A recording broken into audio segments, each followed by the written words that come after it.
espérance et joie. Cœur à cœur, cœur à cœur.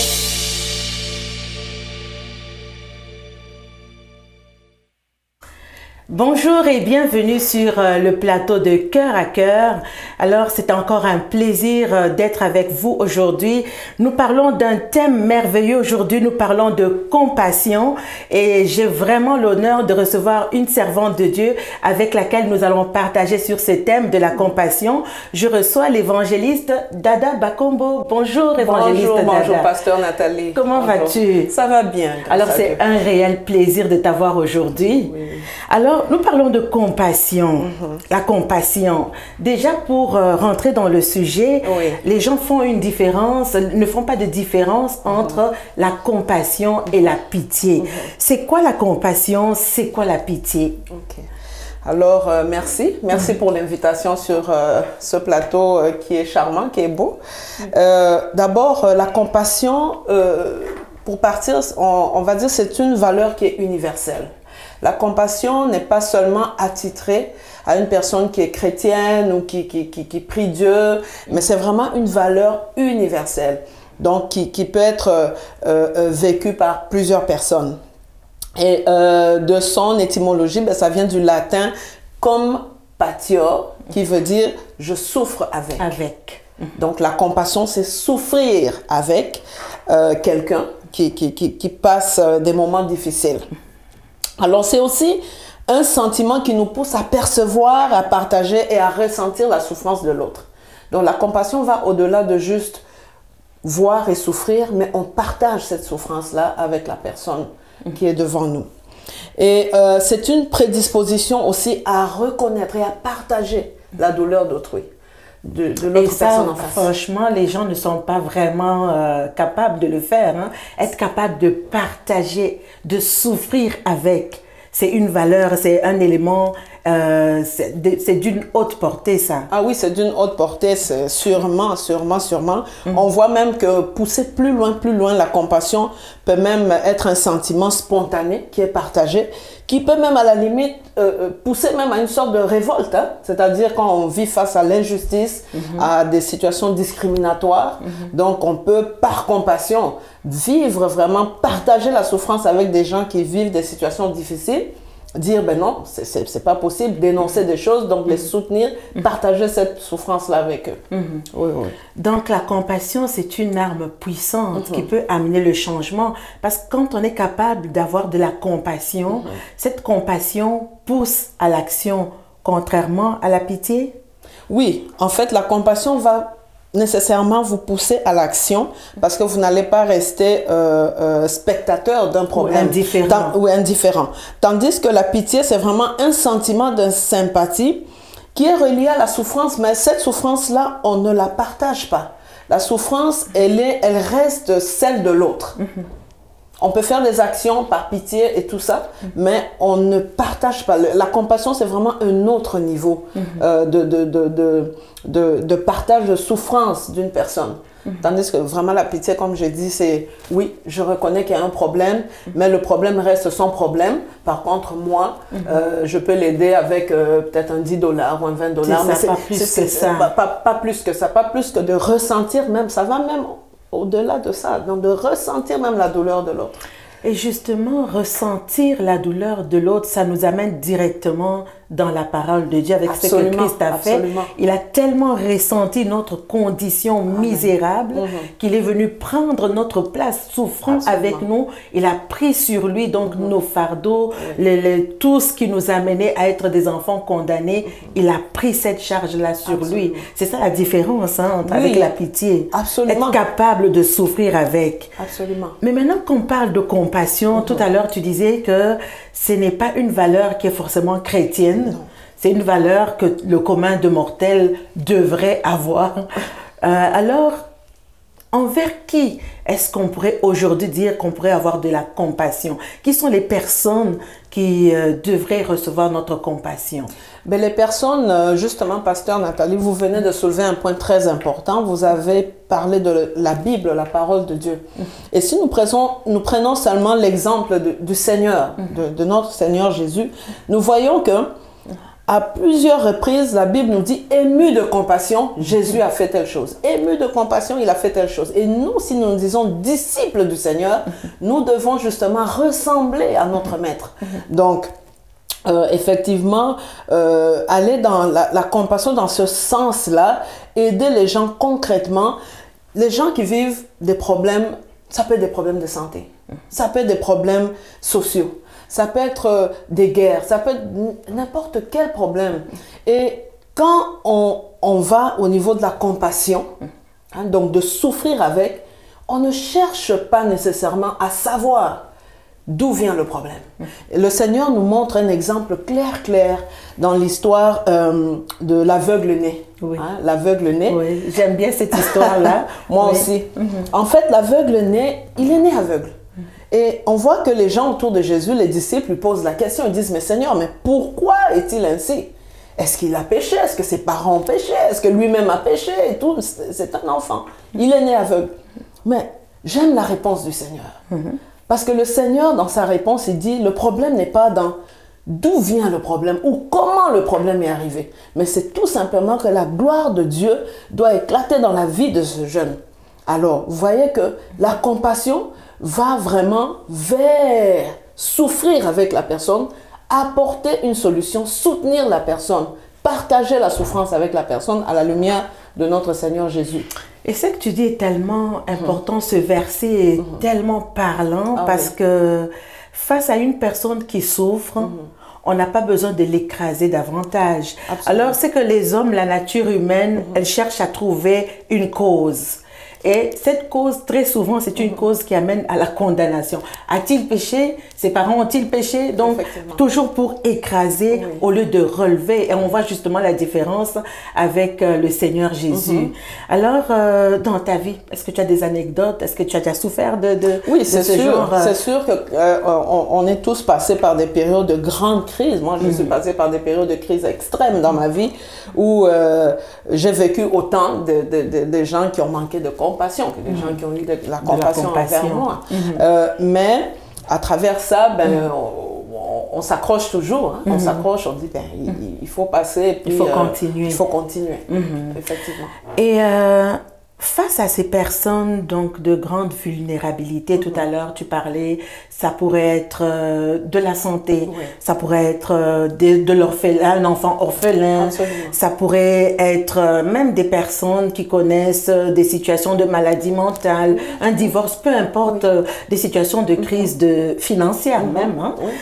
Comment, quelle est l'approche? Parce qu'il y a des gens qui ne veulent pas se faire aider. Quelle est l'approche qu'on devrait avoir avec ces personnes-là? Parce qu'il y a des gens qui ont le cœur à donner, qui ont le cœur à rendre service, qui ont le cœur à soutenir, à supporter. Mais de l'autre côté, on est en face parfois des gens qui se disent « Non, je n'ai pas besoin d'aide ». Quelle est l'approche par rapport à ces personnes-là? L'approche par rapport à ces personnes, c'est vraiment de mettre de côté tous les préjugés. Parce qu'il y a beaucoup de préjugés face à diverses problématiques dans la société. Si nous prenons des problématiques telles que la santé mentale, hein, il y a beaucoup de préjugés. Et dépendamment des origines culturelles, on va toujours trouver une cause, qu'elle soit spirituelle, qu'elle soit sociale, qu'elle soit culturelle. Et je pense que... À certains endroits, on dirait, est-ce que c'est pas la sorcellerie? C'est pas la sorcellerie, hein, à la limite, on va même jusque-là. Donc, c'est toujours la faute de quelqu'un. Mais nous revenons à notre passage de l'aveugle-né. Là n'est pas le problème du Seigneur. Ça peut être des problèmes de maladie. Il y a des personnes qui vivent avec des problèmes tels qu'à l'époque, dans la Bible, on nous parle de la lèpre. Mais aujourd'hui, il y a certaines maladies qui peuvent amener aussi cette forme de discrimination, de jugement, de préjugés. On va dire, bon, c'est la maladie des gays. Bon, les gens qui sont infectés au VIH, c'est des ci, c'est des ça. C'est pas des humains, ils ont fait ci, ils ont fait ça. Ou même, on va aller plus loin. On va exercer une compassion que je dis sélective. Hein? On va dire, bon... cette dame, par exemple, on sait déjà que dans sa grande jeunesse, elle a fait beaucoup d'avortements. Alors, si elle n'a pas d'enfant aujourd'hui dans son mariage, ah ben ça, c'est son problème, parce qu'elle a eu des avortements. Hein? Donc, on aura plus compassion pour quelqu'un qui n'a pas un passé... Un passé selon nos critères. C'est ça, exactement. Selon nos critères. Mais nous voyons ici que la Bible nous donne beaucoup d'exemples. La femme adultère, la femme samaritaine. La Bible nous donne beaucoup d'exemples qui nous montrent vraiment que le but du Seigneur, c'est de trouver une solution et de rétablir la personne. Donc la compassion va plus loin. Souffrir avec, aider la personne dans son cheminement, être là, ressentir la douleur de la personne. Mais c'est quoi l'objectif de tout ça? Avec ce que tu dis, aujourd'hui, parce qu'on assiste justement à ce manque de compassion, alors on pourrait se dire, ou les gens pourraient dire, c'est parce que tu ne connais pas cette situation que tu n'es pas capable d'aider telle personne. En fait, c'est comme il faut avoir souffert une certaine crise pour comprendre cette crise-là et être capable maintenant d'aider quelqu'un qui a cette crise-là. Est-ce que c'est vrai? Moi, je dirais en partie. Oui. Je dirais en partie, d'autant plus que nous pouvons prendre, je donne un exemple comme ça. Je dis, bon, par exemple, on a des femmes qui ont vécu de la violence, des viols. Je donne un exemple, juste comme ça. Alors, il y a peut-être une femme qui a été violée, mais dans la maison par quelqu'un de la famille. Il y a une autre femme qui pourrait être violée en contexte de guerre. En contexte de guerre. Mais toutes les femmes à la base, c'est quoi? Les deux ont vécu un viol. Mais le contexte n'est pas le même. Alors, moi je dis oui, dans ce sens que on peut comprendre peut-être à un certain niveau les étapes de la souffrance ou ce que l'autre personne vit si on vit le problème. Mais cela ne garantit pas le succès d'une intervention, le succès de l'expression, de la compassion. Parce qu'on a vécu, moi j'ai vu des gens qui ont vécu des choses similaires, mais qui n'étaient pas du tout compatissants les uns envers les autres. Alors, qu'est-ce qui empêche d'avoir de la compassion? Mais ce qui empêche d'avoir la compassion, c'est vraiment quand on reste centré sur soi. On reste centré sur soi et on ne veut pas aller vers l'autre, on ne veut pas aller voir en fait ce que l'autre vit, essayer de comprendre ce que l'autre vit. On reste centré sur soi et ce qui empêche aussi la compassion, c'est de penser aussi que en fait les problèmes n'arrivent qu'aux autres. Ah, dans ma famille ça jamais. Ah, dans ma famille ça jamais. Ah, dans ma vie ça jamais. Ça n'arrive qu'aux autres. Alors, nous devons aller plus loin que ça. Faire vraiment comme le Seigneur nous le démontre. La compassion va au-delà de juste observer, de voir, mais vraiment de souffrir avec l'autre, de partager cette douleur avec l'autre. Et toi, tout à l'heure, tu disais comme tout le monde, on a tous passé des grandes crises, on a tous passé à sa manière ces crises. Aujourd'hui, tu aides les autres également. Absolument. Alors, comment est-ce que tu fais pour aider les autres? Premièrement, je dirais que c'est par la grâce de Dieu, parce que c'est pas donné nécessairement à une personne qui a vécu des moments très difficiles et beaucoup de déceptions dans sa vie, de pouvoir redonner positivement et bien aux autres. Mais d'abord, j'ai cherché la guérison. J'ai cherché la guérison parce que pour aider les autres, il faut être outillé. Donc, j'ai cherché la guérison à la fois du côté spirituel, mais à la fois aussi j'ai consulté. J'ai consulté une psychothérapeute qui vraiment m'a beaucoup aidé à comprendre via des approches diverses un peu en psychologie, mais qui me ramenait toujours à prier par la suite, à dire bon Seigneur, il y a ça qui vient de remonter à la surface dans mon entrevue avec ma psychologue. Oui Seigneur, viens faire le travail. Et aussi le travail spirituel avec les serviteurs de Dieu, donc absolument, ou les servantes de Dieu, d'aller aussi, de lire aussi, de lire aussi. J'ai beaucoup dévoré des lectures, surtout des femmes, des servantes de Dieu aujourd'hui, des grandes servantes de Dieu qui sont passées par des situations difficiles. Qu'est-ce qu'elles ont fait pour arriver justement à guérir d'abord d'elles-mêmes et par la suite pouvoir aider les autres? Parce qu'on ne peut pas être deux canards boiteux quand même. Exactement. Ça prend une personne qui a quand même cheminé pour pouvoir supporter, aider les autres et mieux accompagner les autres. C'est ce cœur, on revient au cœur, parce que tout ça revient au cœur, pour avoir le regard tourné vers l'autre, pour souffrir avec l'autre. le cœur est engagé. Absolument. Et il faut que le cœur... Et le monde plutôt souffre du manque de compassion. Oui. Et quand on regarde justement aux guerres, quand on regarde aux familles, Oui. il y a les familles souffrent du manque de compassion. Oui. L'Église même, est-ce que l'Église est épargnée? Non.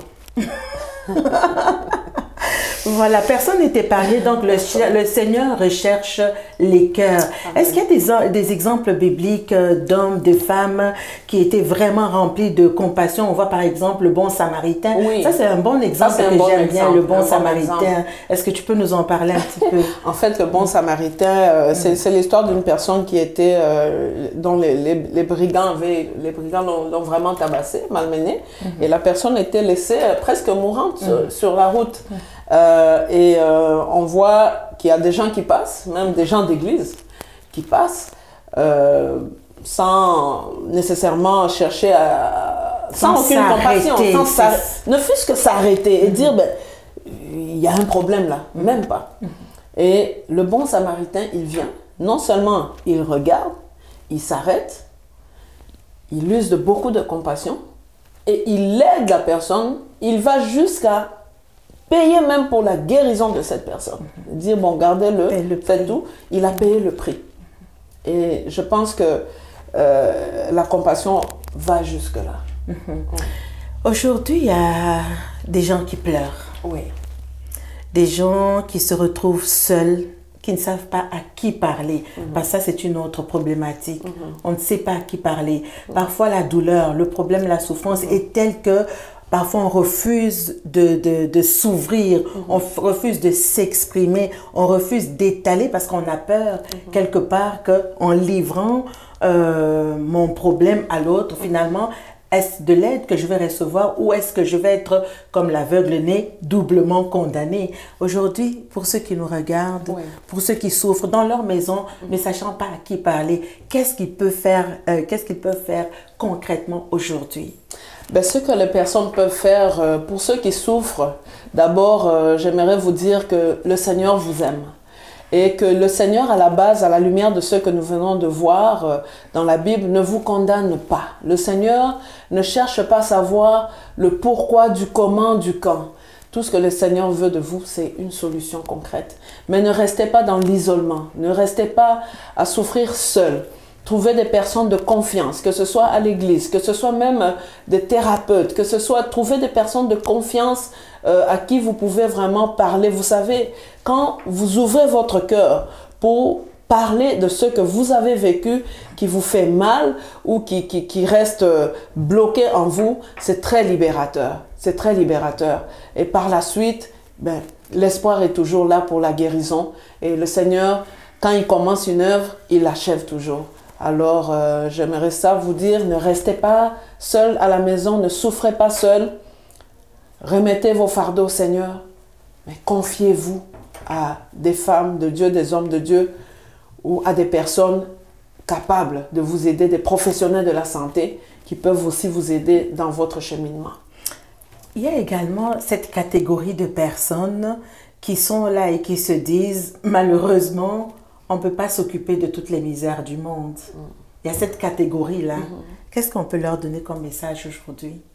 Ben, il est vrai qu'on ne peut pas s'occuper de toutes les misères du monde. Hein? Ça serait vraiment impossible. Mais ce qu'on peut faire, c'est qu'à petite échelle, on peut poser une pierre. À petite échelle, on peut quand même... Autour de nous, il y a beaucoup de gens qui souffrent. Mais on peut au moins exercer la compassion, ne serait-ce qu'autour de nous. C'est-à-dire, ben avant d'aller, je ne sais pas, en Chine, mais autour de moi et même dans ma famille, est-ce qu'il n'y a pas de souffrance? Parce que des fois, nos yeux sont portés au loin, alors que autour de nous, peux régler le problème immédiat. Il y a beaucoup de souffrance. Et c'est vraiment de voir d'abord autour de nous, qu'est-ce qu'on peut faire? Et si on n'a pas cette capacité, c'est de demander à Dieu la capacité. La Bible dit que celui qui manque quelque chose, qui demande à Dieu, et Dieu va le lui donner. La compassion, c'est de demander au Seigneur la compassion. Seigneur, donne-moi cette compassion. Je ne veux pas vivre dans la pitié, je ne veux pas voir les gens dans la pitié, mais je veux vraiment vivre cette compassion et exercer cette compassion comme toi tu l'as fait. Et le Seigneur, je vous garantis, il est fidèle, il répond à nos prières, il va vous donner le don de compassion.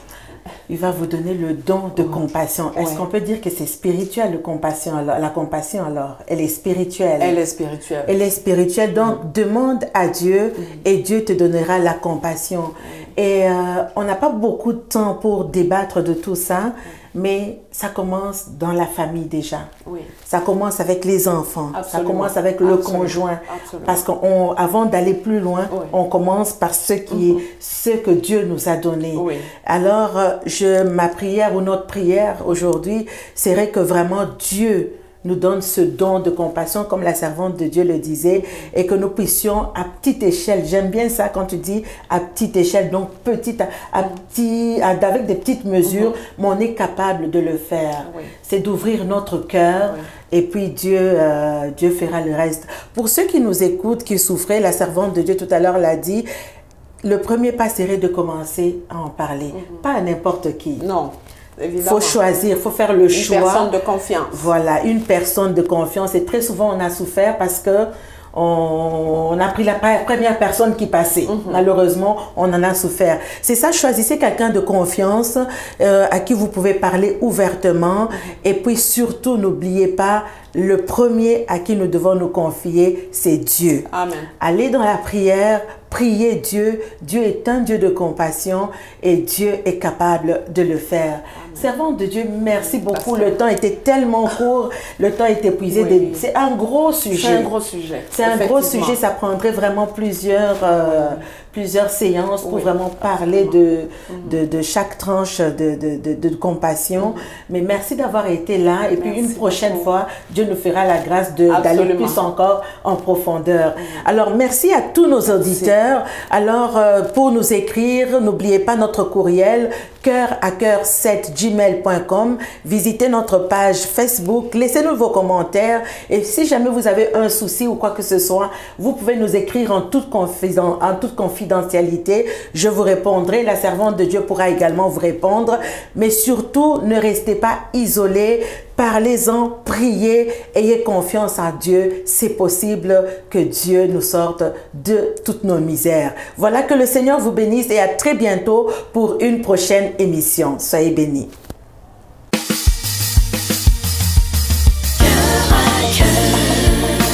Témoignage puissant. Cœur à cœur. Consolation, transformation. Cœur à cœur. Délivrance et joie. Cœur à cœur. Cœur à cœur.